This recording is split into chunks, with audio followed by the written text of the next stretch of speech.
Barry's taken a little calculated risk here, and he's left a slight angle on this red across the table. I think Ronnie might take this on.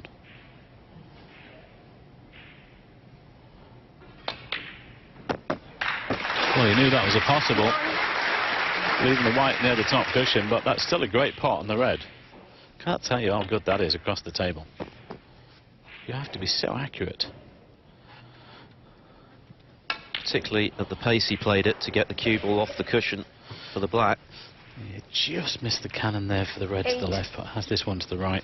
It's amazing there. You go back to the club after a tournament and people ask you the questions, Phil, those pockets look big this week. You play on these tables, I'll tell you, they are not big. A normal club player, I keep saying, a normal club player, unless he's a top amateur, would struggle on these tables, not just with the cut of the pocket, but the pace as well. Even the top amateurs struggle with them.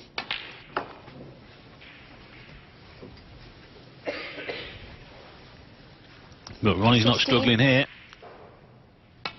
Back in prime position, back in good form. He's concentrating well again and looking to take out this match.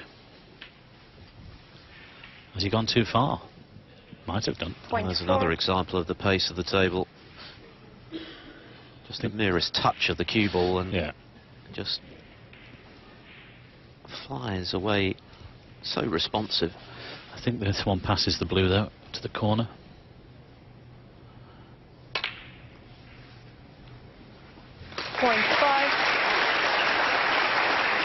Yeah, the players love these tables when they're playing like this, though. They can just stroke the balls around the table. They don't want what we call the tables to be lumpy, you know, and having to hit the balls a bit harder. They can just and they split these sort of shots. They split as well, quite easy.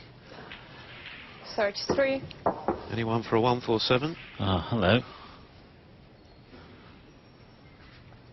£10,000 this week, bonus, if one is made.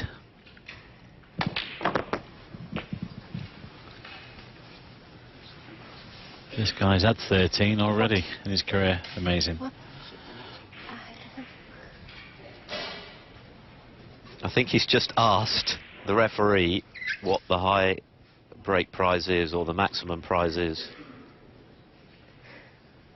He did that once before he potted a red against Mark King and went on to make one. Yeah, well, it was Glasgow, and actually he refused to pot the last black, didn't he? And it was only up to Jan Verhaert to say, come on, Ronnie, we need this last black in, which he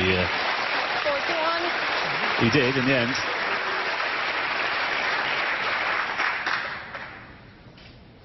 Takes some bravado, that, doesn't it? Well, to ask the referee before you've potted a ball whether there's a high prize for a maximum and then make one.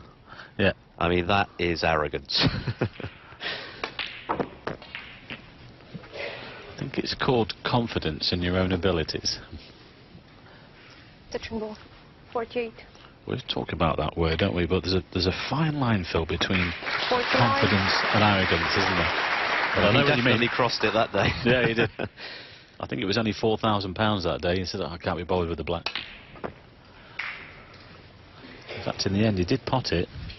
One or two people were not happy the way things went, but in the end, he actually gave the money to charity. 56. Which was very good of him. 57. Well, he might as well be down the club practicing here, O'Sullivan. But you wouldn't bet against him doing it. No, not now. 64. He's just asked our referee to hurry up a little bit. 65. I'm in the groove. Get this black onto the spot a bit quicker.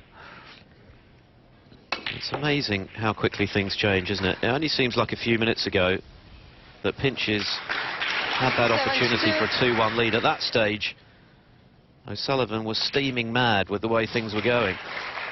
Now, 73. he's a picture of serenity. Playing to the crowd. Almost over the winning line in the match. But he's thinking about the maximum for sure. Certainly is. Yeah. I think he's still asking, and he's asking our recorder as well. How much is it?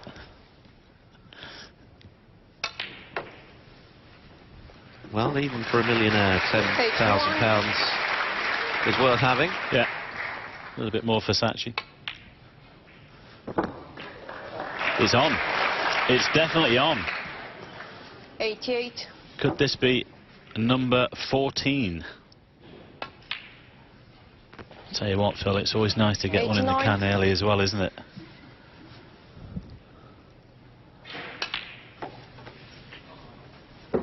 Well, enjoy this guy while you can, because 96. you don't see his like very often. A 97. once-in-a-generation player, Ronnie O'Sullivan. Yeah. In fact, he may be an even rarer breed than that. There's the century.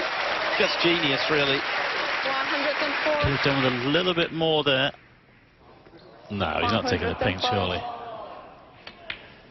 Well, there's the other side of Ronnie O'Sullivan, the perverse side, 111. going for a 146 instead. I don't think he's ever had a 146, has he?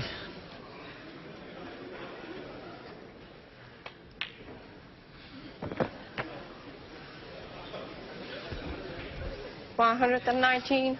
Well, he'll still be in the tournament. There's plenty of time to make one, I suppose. 121. But he's going through into the second round 124. in style.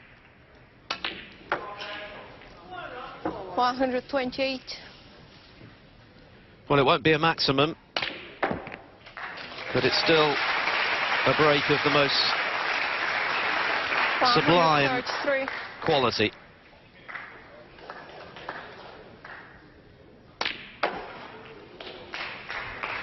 And you get the feeling that if he'd wanted to make the maximum, he could have done. He chose not to.